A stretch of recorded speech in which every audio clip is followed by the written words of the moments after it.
Je vais peut-être rester là, à côté de vous. Je vais être bref, mais notre ambition est grande. Notre ambition, c'est d'avoir pour chacun d'entre nous une longévité en bonne santé. Alors, on va voir d'où on vient, où on est et qu'est-ce qu'il nous faudrait faire. Alors, d'où on vient?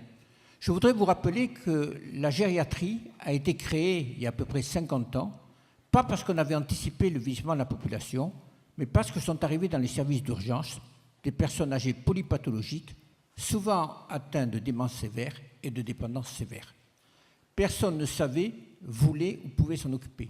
Donc on a créé un peu loin du CHU des services de gériatrie qui avaient alors des longs séjours, puis des moyens séjours, puis des courts séjours. Et grâce au travail de la gériatrie est arrivée toute une filière performante dont c'est l'honneur de s'occuper des dépendants, mais qui agit à un moment trop tard.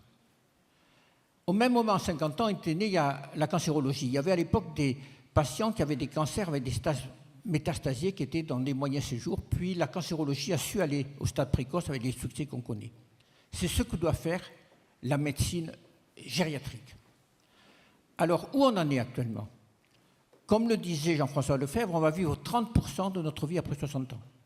Cela peut être une chance pour notre société. Si ce vieillissement se fait de façon active, productive, solidaire et aidant, ça peut être une catastrophe s'il continue à se faire massivement vers la dépendance.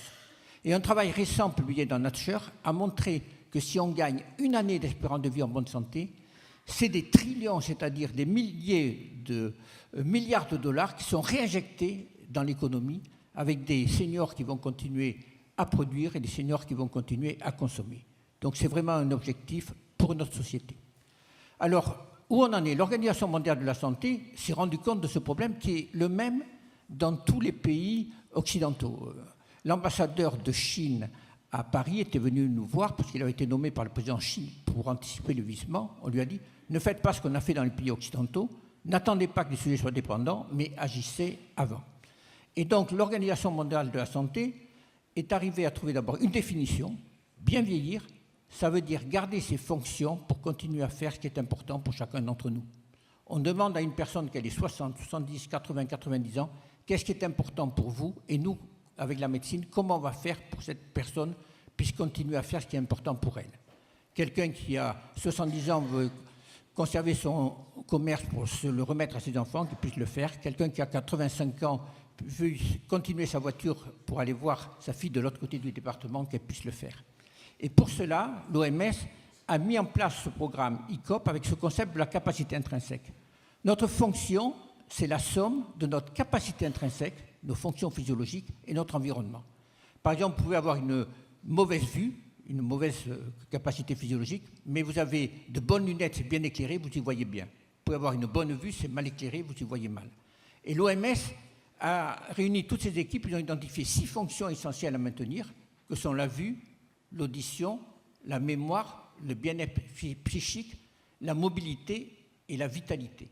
Ils ont conçu ce programme ICOP. Le I de ICOP veut dire intégrer, c'est-à-dire ces fonctions, il faut les étudier, leur interaction entre ces fonctions, pas simplement aller voir l'ophtalmo, l'ORM, mais l'interaction entre ces fonctions pour permettre ce vieillissement en bonne santé. Et actuellement, on généralise ce programme ICOP. On suit 120 000 personnes déjà avec ICOP Monitor. Le but, c'est d'arriver à 2 millions. Et avec les forces qui sont présentes ici de soins, d'enseignement et de recherche, on peut y arriver et développer la recherche qui sera nécessaire. Maintenant, qu'est-ce que nous devons faire dans le futur? Alors, il faut savoir que les gens qui ont maintenant 60 ans, ils ont tous vécu la dépendance chez un proche et ils savent qu'ils ont 20 à 30 ans d'espérance de vie possible et si possible en bonne santé. Donc, il y a une demande pour cette longévité en bonne santé. De sorte qu'il s'est créé l'an dernier dans le monde 3000 longévités cliniques, qui sont des cliniques de la longévité, qui font parfois tout et n'importe quoi avec des visées mercantiles. Il faut qu'on ait une réponse hospitalo-universitaire, il faut qu'on ait une recherche, une offre de soins hospitalo-universitaires.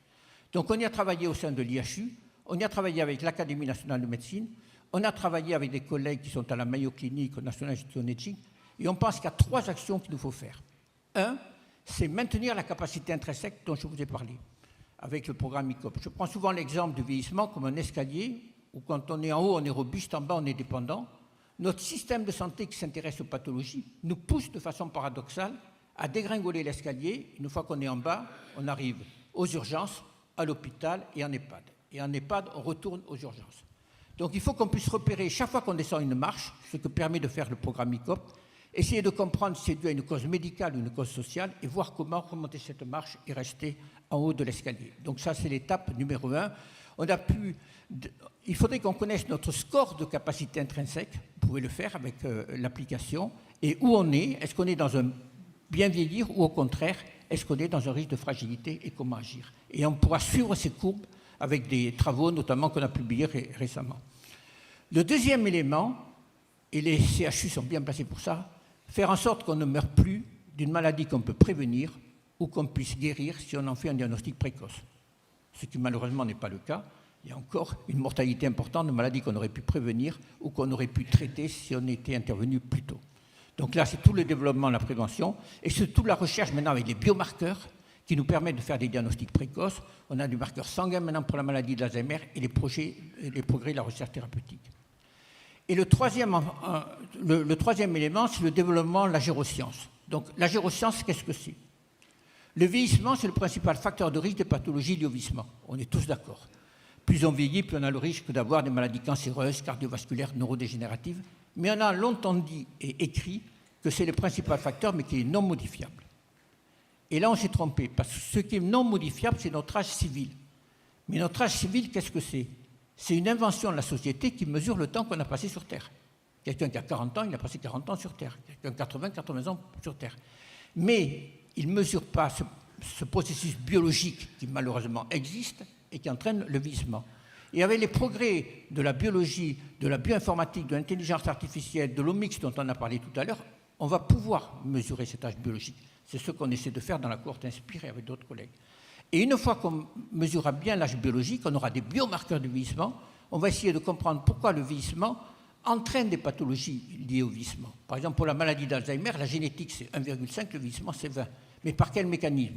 Peut-être l'accumulation de cellules sénescentes, peut-être l'inflammation qui accompagne le vieillissement, ce qui va nous donner des thérapeutiques pour agir à ce niveau-là.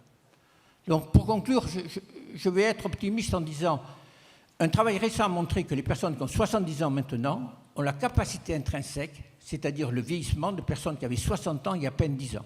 Et si on a progressé en 10 ans, c'est grâce au progrès de la médecine, de l'environnement, des activités, du lifestyle, etc. Et notre objectif pour 2040, c'est qu'en 2040, les gens qui auront 80 ans aient la capacité intrinsèque des personnes qui avaient 60 ans il y a 10 ans. Et ça, on peut y arriver, et vous voyez le changement que ça pourra faire pour notre société.